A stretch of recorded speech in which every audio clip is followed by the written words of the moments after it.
បាទសូមជម្រាបសួរដល់ Pathfinder ទាំងអស់គ្នាបាទថ្ងៃនេះខ្ញុំធ្វើវីដេអូដើម្បីនឹងចែកជូនដល់លោកគ្រូដឹកនាំក្លឹបប្រធានយុវជននិង Pathfinder ទាំងអស់ដែលមានបំណងក្នុងការសិក្សាថ្នាក់ Friend បាទនេះគឺជាមេរៀនថ្នាក់ Friend ហើយលោកគ្រូទាំងអស់គ្នាអាចយកមេរៀននេះយកទៅប្រើការនៅក្នុងក្លឹបរបស់លោកគ្រូអ្នកគ្រូនិងយុវជនព្រមទាំង Pathfinder ទាំងអស់ចឹងនៅក្នុងមេរៀនថ្ងៃនេះយើងនឹងសិក្សាបន្តពីមេរៀនតកតងតម្រូវការបន្តទៅមុខទៀតចឹងនៅក្នុងតម្រូវការមួយដែលនៅក្នុងតម្រូវការតកតងផ្នែកការរកឃើញនៅក្នុងខាងផ្នែកព្រលឹងវិញ្ញាណនោះគឺដឹងអំពីអ្វីដែលព្រះគម្ពីរបានចែកអំពីព្រះគម្ពីរខ្លួនឯងតាមពិតកន្លែងនេះប្រហែលជាបងប្អូនយើងច្រឡំដោយសារមានការបកប្រែហើយដែលសើអត់ទាន់បានកែសម្រួលជាភាសាខ្មែរអញ្ចឹងបានថាដឹងអំពីព្រះគម្ពីរអំពីនេះព្រះគម្ពីរផ្ទាល់តើព្រះគម្ពីរបាននិយាយថាម៉េចតើទៅនឹងព្រះគម្ពីរហ្នឹងតើព្រះគម្ពីរបានមកពីណាអញ្ចឹងខ្ញុំសូម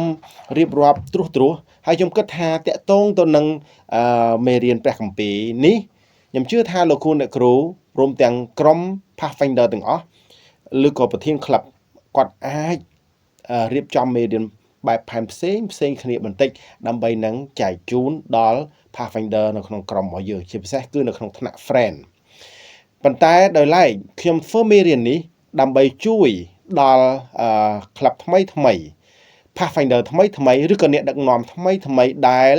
មិនបានដឹងហើយមិនបានយល់ច្រើនដូច្នេះខ្ញុំធ្វើមេរៀនដើម្បីជាប្រទីបមួយដើម្បីជួយដល់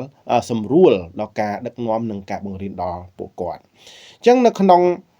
មេរៀននៅថ្ងៃនេះយើងនិយាយអំពីព្រះគម្ពីរបរិសុទ្ធហើយតើព្រះគម្ពីរនោះបានមកពីណាមុននឹងយើងចាប់ផ្ដើមខ្ញុំចង់ឲ្យលោកគ្រូទាំងអស់គ្នាក៏ដូចជា Pathfinder ទាំងអស់យល់អំពីថាពាក្យថាព្រះគម្ពី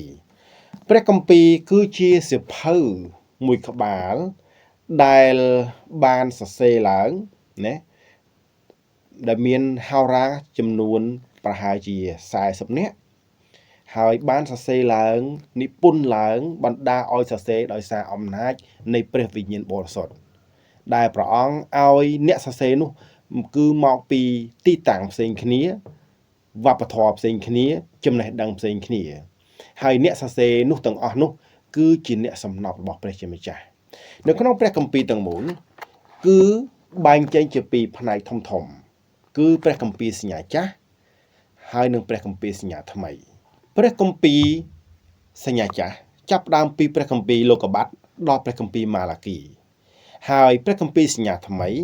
កាន់គម្ពីរសញ្ញាថ្មីនេះចាប់ផ្ដើមពីគម្ពីរម៉ាថាយដល់កាន់គម្ពីរវិវរណៈព្រះគម្ពីរទាំងមូលទោះបីជាសញ្ញាថ្មីឬក៏សញ្ញាចាស់ក៏ដោយប៉ុន្តែព្រះគម្ពីរគឺមានការសហការគ្នាហើយមានភាពសម្រួលគេហៅចុះសម្រុងគ្នាទោះបីជាអ្នកសរសេរមានគម្លាតច្រើនឆ្នាំរាប់ពាន់ឆ្នាំក៏ដោយនៅក្នុងព្រះគម្ពីរសញ្ញាចាស់គឺយើងសរសេរគឺព្រះគម្ពីរបានសរសេរឡើងមុនគ្រិស្តសករាជមុនគឺសំដៅទៅលើមុនព្រះយេស៊ូវបានប្រសូតតែនៅក្នុងព្រះគម្ពីរសញ្ញាថ្មីគឺចាប់ដើមសរសេរដែលសំដៅនៅដូចជានិយាយរៀបរាប់បន្ទាប់អំពីព្រះយេស៊ូវបានប្រសូតរហូតដល់គ្រាចុងបញ្ចប់ផែនដីព្រះគម្ពីរបានទុះទាយបានស្រាយបំភ្លឺតាក់ទងទៅនឹងអនាគតនៃផែនដីក៏ដូចជាស្រាយបំភ្លឺពន្យល់ប្រាប់យើងអំពីជីវិតរបស់យើងម្នាក់ដែលនៅថ្ងៃខាងមុខនឹងទៅជាយ៉ាងណាព្រះគម្ពីរគឺជាសៀវភៅដ៏ពិសេសមួយដែលលក់ដាច់ជាងគេទូទាំងពិភពលោកហើយព្រះគម្ពីរនេះបើសិនជាអស់លោកអ្នកគ្រាន់តែអានហើយបើកមើលហើយយកចិត្តទុកដាក់អធិដ្ឋានដោយយាងអំណាចនៃព្រះវិញ្ញាណបរិសុទ្ធព្រះបន្ទូលនៅក្នុងព្រះគម្ពីរនេះនឹងបំផ្លាស់បំផ្លាយចិត្តដល់អស់លោកអ្នកបងប្អូនក្រុមជំនុំក៏ដូចជា Pathfinder និងយុវជនយើងទាំងអស់ផងដែរអញ្ចឹងសូមយើងទាំងអស់គ្នា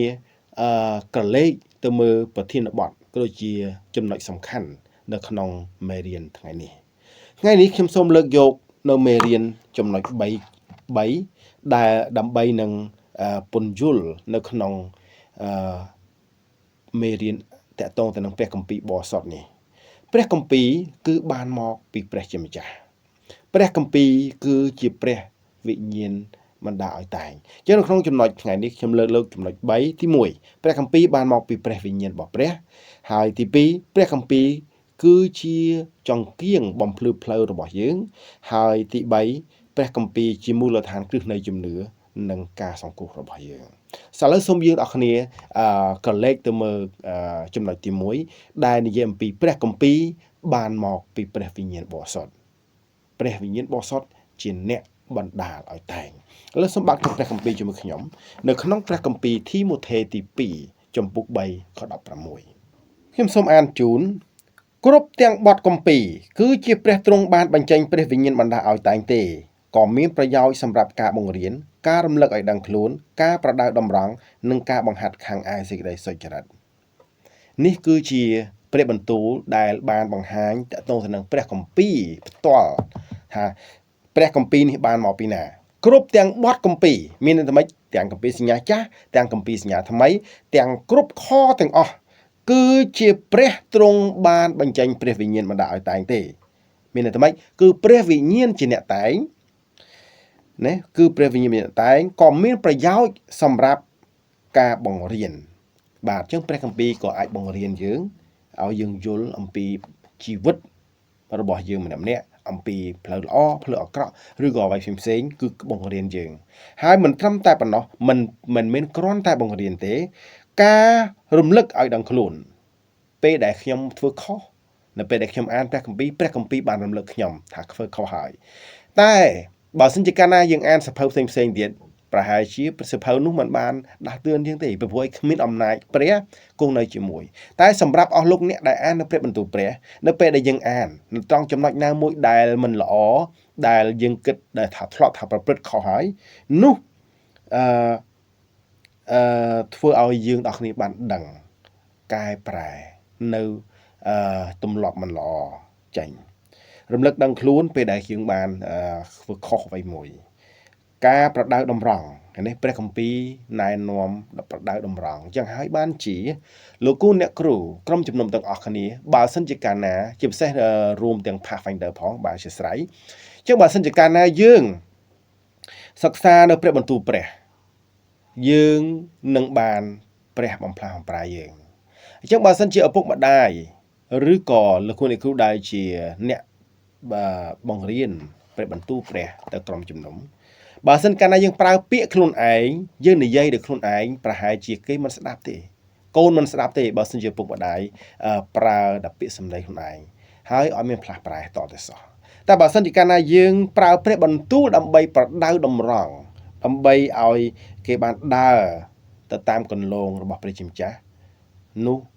ព្រះជាម្ចាស់នឹងធ្វើការអស្ចារ្យក៏ដូចជាអំណាចរបស់ព្រះវិញ្ញាណបរិសុទ្ធនឹងបំផ្លាស់បំប្រែចិត្តគេហើយនឹងប៉ះពាល់ចិត្តគេដើម្បីឲ្យគេបានคล้ายមកជាមនុស្សល្អមកដែលស្របទៅតាមបំណងព្រះហត្ថីរបស់ព្រះជាម្ចាស់ហើយនឹងការបង្ហាត់ខាងឯសេចក្តីសុចរិតបាទពាក្យសេចក្តីសុចរិតនៅក្នុងព្រះគម្ពីរអង់គ្លេសហៅថា righteousness អញ្ចឹងមានន័យថាយើងគឺបង្ហាញតាក់ទងទៅនឹងពាក្យថាសុចរិតនឹងគឺសុចរិតដែលព្រះឲ្យមានន័យថាគ្មាននរណាម្នាក់សុចរិតមនុស្សសុចរិតមិនអាចជួបព្រះមិនអាចឃើញព្រះមិនអាចទៅឋានសួគ៌បានទេបើមនុស្សទុច្ចរិតសំទោសមានតែមនុស្សសុចរិតទេដែលអាចជួបព្រះដែលអាចនៅក្បែរព្រះនៅជាមួយព្រះបានគឺព្រះអង្គបានអត់ទោសបាបឲ្យពាក្យថាសុចរិតគឺព្រះជាម្ចាស់ព្រះអង្គបានអត់ទោសបាបឲ្យលាងសម្អាតអំពើបាបចេញហើយដើរជាមួយនឹងព្រះអង្គអស់មួយជីវិតអញ្ចឹងគ្រប់ទាំងបទគម្ពីរគឺជាព្រះទ្រង់បានបញ្ចេញព្រះវិញ្ញាណបណ្ដាលឲ្យតែងទេហើយក៏មានប្រយោជន៍ណាប្រយោជន៍ការបង្រៀនការរំលឹកឲ្យដឹងខ្លួនការប្រដៅតម្រង់ការបង្ហាត់ខាងឯសេចក្តីសុចរិតអញ្ចឹងនៅក្នុងព្រះគម្ពីរនេះបានប្រាប់យើងទាំងអស់គ្នាឲ្យយើងយល់អំពីថាតើព្រះគម្ពីរបានមកពីណាហើយអ្នកណាជាអ្នកឲ្យអ្នកណាជាអ្នកផ្ដល់អំណាចពីព្រោះចឹងហើយបានជាដោយសារព្រះបន្ទូលរបស់ព្រះ បានមកពីព្រះជាម្ចាស់បានជានៅពេលដែលយើងអានព្រះបន្ទូលព្រះវិញ្ញាណនៃការនៃព្រះជាម្ចាស់បានធ្វើការនៅក្នុងចិត្តដល់អ្នកអានហើយមិនត្រឹមតែប៉ុណ្ណោះនៅពេលដែលយើងអានអរិយសាតាំងបានខ្លោបខ្លាចឫទ្ធិបារមីពជាស្ដារបស់ព្រះជាម្ចាស់តាមរយៈព្រះបន្ទូលនេះឯងអញ្ចឹងហើយនៅក្នុងព្រះគម្ពីរបានជានៅក្នុងព្រះគម្ពីរពេត្រុសទី2ចំពោក1ខ20ដល់21បានប្រាប់យើងតាក់ទងទៅនឹងព្រះគម្ពីរនឹងផងដែរតាក់ទងនឹងការសរសេរតាក់ទងនឹងការបានមកនេះឥឡូវសូមបងប្អូនដូចជា Pathfinder ទាំងអស់បាទបើកទៅព្រះគម្ពីរពេត្រុសទី2ចំពោក1ខ20ដល់21ខ្ញុំសូមអានជូនដោយដឹងសេចក្តីនេះជាមុនដំបូងថាគ្មានពាក្យទំនាយណាក្នុងគម្ពីរដែលបកស្រាយបានតាមតែចិត្តនោះឡើយគ្រប់នៅក្នុងគម្ពីរថាម៉េចគ្រប់ទាំងគម្ពីរជាព្រះបន្ទូលរបស់មកពីព្រះជាម្ចាស់ព្រះវិញ្ញាណបានបណ្ដោយឲ្យតែងយ៉ាងក្នុងខគម្ពីរនេះបានប្រាប់ថាម៉េចគ្មានឃ្លាណាមានពាក្យទំនាយណាដែលបានទាយដោយមកតាមបំណងចិត្តមនុស្សទេមានន័យថាម៉េចមនុស្សសរសេរមែនប៉ុន្តែមិនមែនមកពីចិត្តមនុស្សទេគឺមកពីព្រះជាម្ចាស់ខ21បានប្រាប់ថា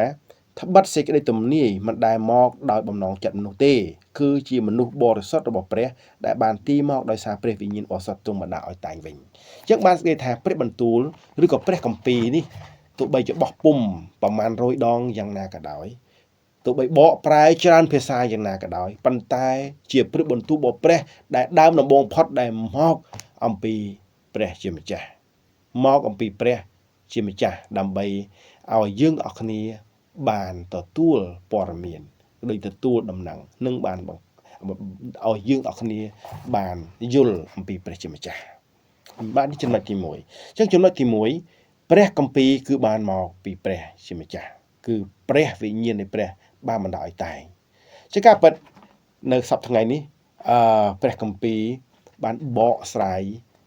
ហើយក៏បកប្រែជាច្រើនភាសាមកហើយប៉ុន្តែព្រះគម្ពីរដើមដំបូងដែលសរសេរគឺនៅក្នុងព្រះគម្ពីរសញ្ញាចាស់គឺចាប់ដើមសរសេរពីព្រះគម្ពីរពីភាសាហេប្រឺហើយនៅគឺពីភាសាអារ៉ាមហើយនៅក្នុងព្រះគម្ពីរសញ្ញាថ្មីក៏ចាសរសេរដោយភាសាក្រិកអញ្ចឹងក៏បកប្រែមកជាភាសាផ្សេងគ្នាទោះបីបកប្រែជាភាសាខ្មែរក៏ដោយក៏ត្រូវតែយកភាសាដើមភាសាក្រិកនិងភាសាហេប្រឺយកមកធ្វើជាមូលដ្ឋានគ្រឹះដែរអញ្ចឹងចំណុចទី1គឺព្រះគម្ពីរបានមកពីព្រះជាអ្នកបណ្ដាឲ្យតែងចំណុចទី2ព្រះគម្ពីរគឺជាចង្គៀងបំភ្លឺផ្លូវរបស់យើងសូមបើកទៅព្រះគម្ពីរជាមួយខ្ញុំព្រះគម្ពីរទំនុកបង្កើងជំពូក119ខ105ព្រះគម្ពីរទំនុកបង្កើងជំពូក119ខ105បានចែងថា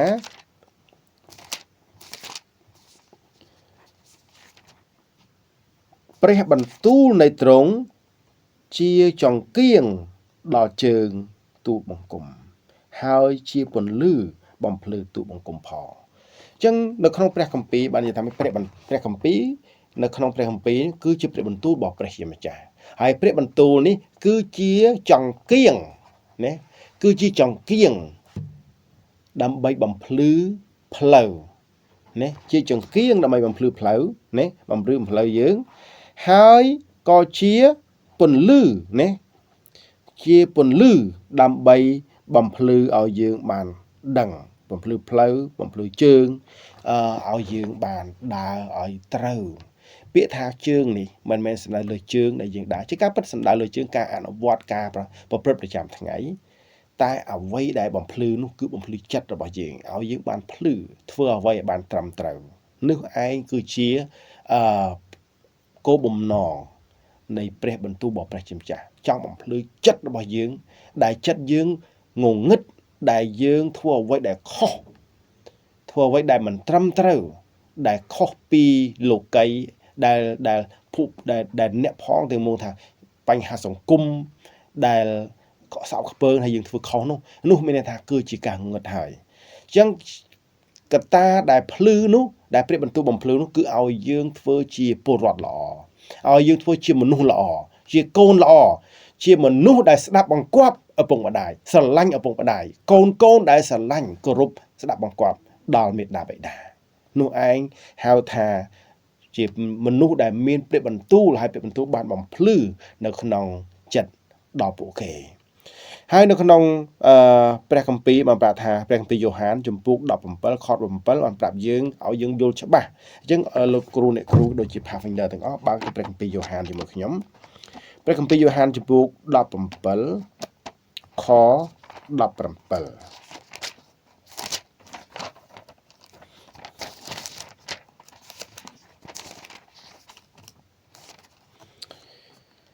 នៅក្នុងខ17បានថាសូមញែកគេចេញជាបរិសុទ្ធដោយសារសេចក្តីពិតរបស់ទ្រង់ឯសេចក្តីពិតគឺជាព្រះបន្ទូលរបស់ទ្រង់អញ្ចឹងនៅនេះជាការអធិដ្ឋានរបស់ព្រះយេស៊ូវគ្រីស្ទដែលព្រះអង្គថាម៉េចសូមញែកគេចេញជាបរិសុទ្ធហើយបរិសុទ្ធដោយសារសេចក្តីពិតរបស់ទ្រង់មានថាម៉េចឯសេចក្តីពិតនោះគឺជាព្រះបន្ទូលរបស់ទ្រង់មានន័យថាម៉េចព្រះបន្ទូលនេះនឹងញែកអ្នករាល់គ្នានឹងញែកយើងឬញែកខ្ញុំឲ្យបានបរិសុទ្ធនេះឲ្យបានបរិសុទ្ធដោយសារព្រះបន្ទូលដូច្នេះហើយបានជាយើងត្រូវតែអានព្រះបន្ទូលរបស់ព្រះអង្គដើម្បីឲ្យព្រះបន្ទូលបានបំផ្លាស់បំប្រែចិត្តគំនិតយើងរាល់គ្នាអញ្ចឹងហើយបានជាចំណុចនេះបានប្រាប់យើងថាព្រះគម្ពីរដែលជាព្រះបន្ទូលនោះគឺជាចង្គៀងបំភ្លឺផ្លូវបំភ្លឺជើងឲ្យយើងទាំងអស់គ្នាបានយល់ថាសម្រាប់ចិត្តថាធ្វើអ្វីឲ្យបានត្រឹមត្រូវនៅចំណុចទី3ព្រះគម្ពីរជាមូលដ្ឋាននៃជំនឿនិងការសង្គ្រោះរបស់យើងជាការពិតខ្ញុំជឿព្រះយេស៊ូវលោកអ្នកជឿព្រះយេស៊ូវគឺដោយសារព្រះបន្ទូលព្រះដោយសារព្រះគម្ពីរបរិសុទ្ធរបស់ព្រះបើសិនជាកាលណាយើងមិនឮពីព្រះបន្ទូលរបស់ព្រះទេយើងមិនអាចជឿបានទេអញ្ចឹងហើយបានជាយើងទាំងអស់គ្នាស្គាល់ព្រះតាមរយៈព្រះបន្ទូលរបស់ព្រះអង្គអញ្ចឹងសូមលោកអ្នកបងប្អូនបើកទៅព្រះគម្ពីរធីម៉ូថេទី2ចំពុក3ខ15ខ្ញុំសូមអានជូនហើយថាតាំងពីក្មេងតូចមកអ្នកបានស្គាល់បទគម្ពីរទាំងប៉ុន្មានដែលអាចនឹងនាំឲ្យអ្នកមានប្រាជ្ញាដល់ទីសង្គ្រោះដែលបានដោយសារសេចក្តីជំនឿជឿដល់ព្រះគ្រីស្ទយេស៊ូវផងមានន័យថាខព្រះគម្ពីរនេះបានថាម៉េចអ្នកដែលជឿគឺតាមដោយសារស្គាល់ព្រះគម្ពីរដោយសាររៀនព្រះគម្ពីរហើយព្រះគម្ពីរនោះក៏ជួយឲ្យយើងមានប្រាជ្ញាមិនត្រឹមតែប៉ុណ្ណោះក៏ជួយឲ្យយើងបានទទួលសេចក្តីសង្គ្រោះដោយសារព្រះគ្រីស្ទយេស៊ូវដែរអញ្ចឹងព្រះគម្ពីរនៅពេលដែលយើងសិក្សាគឺជួយឲ្យយើងអស់គ្នាបានកម្រៃចំណេញពេលវេលាចំណេញខាងផ្នែកសេចក្តីសង្គ្រោះហើយក៏ជួយឲ្យយើងបានយល់អំពីអ្វីដែលព្រះជាម្ចាស់ព្រះអង្គបានមានបន្ទូលសម្រាប់យើងនៅក្នុងលោកីយ៍នេះអញ្ចឹងនៅក្នុងនេះបានថាម៉េចឲ្យយើងទាំងអស់គ្នាណាឲ្យយើងទាំងអស់គ្នាបានដឹងថាព្រះបន្ទូលរបស់ព្រះគឺឲ្យយើងជួយឲ្យយើងបានទទួលប្រាជ្ញាឲ្យយើងបានទទួលសេចក្តីសង្គ្រោះដោយសារសេចក្តីជំនឿជឿទៅលើព្រះយេស៊ូវគ្រីស្ទអញ្ចឹងបើសិនជាកាលណាដែលយើងបានអានព្រះបន្ទូលព្រះបន្ទូលនេះនឹងដកនៅក្នុងចិត្តដល់ Pathfinder ទាំងអស់លោកគ្រូអ្នកគ្រូដែលបង្រៀនព្រះបន្ទូលព្រះបើចង់ឲ្យ Pathfinder យើងជឿព្រះចង់ឲ្យយុវជនយើងបានคล้ายទៅជាក្មេងដ៏ល្អយើងគួរតែយកព្រះបន្ទូលបង្រៀនដល់ Pathfinder ជាការពិតនៅក្នុងថ្នាក់ Pathfinder មិនមែនគ្រាន់តែបង្រៀនតែដងជំនាញតែទៅនឹងការដើរការហាត់ការចេញក្រៅតែប៉ុណ្ណោះទេគឺយើងបន្ថែមនៅព្រះបន្ទូលរបស់ព្រះជាម្ចាស់ការបន្ថែមនៅព្រះបន្ទូលរបស់ព្រះជាម្ចាស់នេះឯងគឺជាការជួយបំផ្លាស់បំប្រែចិត្តគំនិតដល់ Pathfinder របស់យើងនៅក្នុងព្រះគម្ពីរម៉ាថាយយ៉ូហានជំពូក5ខ39អញ្ចឹងអស់លោកអ្នកបងប្អូនអាចបើកជាមួយនឹងខ្ញុំព្រះគម្ពីរយ៉ូហានជំពូក5ខ39ខ្ញុំសូមអានជូនអ្នករាល់គ្នាស្ទង់មើលគម្ពីរដោយស្មានថាបានជីវិតដល់នៅអស់កលជានិច្ចអំពីគម្ពីរនោះមកគឺគម្ពីរនោះឯងដែលធ្វើបន្ទាល់អំពីខ្ញុំនៅក្នុងចំណុចនេះខព្រះគម្ពីរនេះបានថាម៉េចបានព្រះអង្គបានមានបន្ទូលទៅពួកផារ៉ាស៊ីអ្នករាល់គ្នាបានប្រាប់ថាអ្នកឯងបានសិក្សាពីព្រះគម្ពីរយល់ពីព្រះគម្ពីរហើយចេះព្រះគម្ពីរច្រើនណាស់ប៉ុន្តែអ្នកអត់បានទទួលយកព្រះយេស៊ូវគ្រីស្ទទេ ចឹងព្រះអង្គមានបន្ទូលខាងខនេះមានបន្ទូលថាម៉េចបើចង់បង្ហាញថាខ្លួនឯងសិក្សាព្រះគម្ពីរយល់អំពីព្រះគម្ពីរមានព្រះគម្ពីរនៅក្នុងចិត្តទាល់តែសម្រេចចិត្តទទួលជឿព្រះយេស៊ូវសម្រេចចិត្តថ្វាយបង្គំព្រះអង្គខ្ញុំជួបប្រទះជាមួយនឹងមនុស្សជាច្រើនដែលគាត់ថាអូខ្ញុំជឿព្រះហើយខ្ញុំជឿព្រះច្រើនឆ្នាំហើយនៅផ្ទះខ្ញុំសិតតែព្រះគម្ពីរប៉ុន្តែគាត់អត់មកថ្វាយបង្គំព្រះអង្គគាត់អនុវត្តផ្ទុយពីព្រះគម្ពីរចំណុចនេះបានសេចក្តីថាគាត់មិនបានអនុវត្តទៅតាមបំណងមហត្ថីរបស់ព្រះជាម្ចាស់ទេហើយគាត់មិនបានជឿព្រះអង្គទេតែគ្រាន់តែគាត់មាននៅក្នុងផ្ទះតែប៉ុណ្ណោះដូច្នេះហើយបើសិនជាកាលណាយើងមានព្រះគម្ពីរនៅផ្ទះដែលមិនអានគឺអត់ន័យទៅទេដូច្នេះយើងគួរតែអានព្រះបន្ទូលព្រះដើម្បីឲ្យជំនឿរបស់យើងកាន់តែរីកចម្រើនឡើងពីព្រោះអីព្រះគម្ពីរគឺជាមូលដ្ឋានគ្រឹះនៃសេចក្តីជំនឿហើយនិងសេចក្តីសង្គ្រោះរបស់យើងបើសិនជាកាលណាយើងចង់ឲ្យសេចក្តីជំនឿរបស់យើងរីកចម្រើនតើតែយើងអានព្រះបន្ទូលរបស់ព្រះអង្គអញ្ចឹងថ្ងៃនេះខ្ញុំសូមសង្ខេបមេរៀននេះគឺចំណុច3ដែលបង្ហាញប្រាប់យើងអំពីព្រះគម្ពីរបរិសុទ្ធបានមកពីព្រះទី1គឺព្រះគម្ពីរបរិសុទ្ធគឺបានមកគឺដោយសារព្រះវិញ្ញាណបរិសុទ្ធជាអ្នកបណ្ដាលឲ្យតែងទី2ព្រះគម្ពីរគឺជាចង្គៀងបំភ្លឺផ្លូវនិងជាពន្លឺបំភ្លឺដល់យើងអស់គ្នាដល់ចិត្តយើងដល់ផងដែរហើយចំណុចទី3ព្រះគម្ពីរគឺជាមូលដ្ឋានគ្រឹះនៃសេចក្តីជំនឿហើយនិងសេចក្តីសង្គ្រោះរបស់យើងបើសិនជាយើងទាំងអស់គ្នា